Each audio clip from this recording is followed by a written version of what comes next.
దేవుని దగ్గర నువ్వు ఇన్వెస్ట్ చేసేది అది ఏదైనా, అది మనీ అయినా, ప్రేయర్ అయినా, నీ టైం అయినా, నువ్వు గాస్పుల్ అయినా, కౌన్సిలింగ్ అయినా, అది ఏదైనా నీ జీవితాన్ని ఒక ప్లేస్ లోనే నిన్ను నిలబెట్టుకుంది. మిరకల్స్ నువ్వు సూపర్ న్యాచురల్ గా నువ్వు రిలీజ్ చేస్తావు.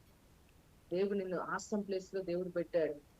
ఆయన యొక్క పవర్ ని, ఇన్విజిబుల్ పవర్ ని తెలుసుకున్నప్పుడు నీ జ్ఞానాన్ని ఇంక్రీజ్ చేశాడు. ఆ జ్ఞానంతో నీకు అర్థమైంది, నేను మాట్లాడితే నా కోసం క్రియేట్ అవబోతున్నాయి, నేను రిలీజ్ చేసినప్పుడు నా కోసం అన్ని నా ముందుకు అప్పియర్ కాబోతున్నాయి, నా నోట్లో పవర్ ఉన్నది అన్న విషయం నీకు తెలిసిందంటే దేవుని యొక్క జ్ఞానము నీ లోపల పవర్ఫుల్ గా అన్లాక్ అయింది. నీ బాత్రూమ్ లో, నీ బెడ్రూమ్ లో, నీ కిచెన్ లో ఉండి నీ నోటిని పదును పెట్టు, నీ నాలుకకు పదును పెట్టు, పదును పెట్టు, పదును పెట్టు.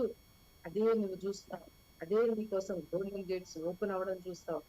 నీ జాబ్ అన్నది పర్మనెంట్ అవ్వడం నువ్వు చూస్తావు. ఓరల్ రాబర్ట్స్ గోల్డ్ ఆ టైంలో ఆ బాగా హైగా ఉంటే నేను దాన్ని మాట్లాడి మాట్లాడి దాని రేట్ పడిపోయేటట్లు నేను చేస్తా. నువ్వు కూడా అట్లా చేయొచ్చు.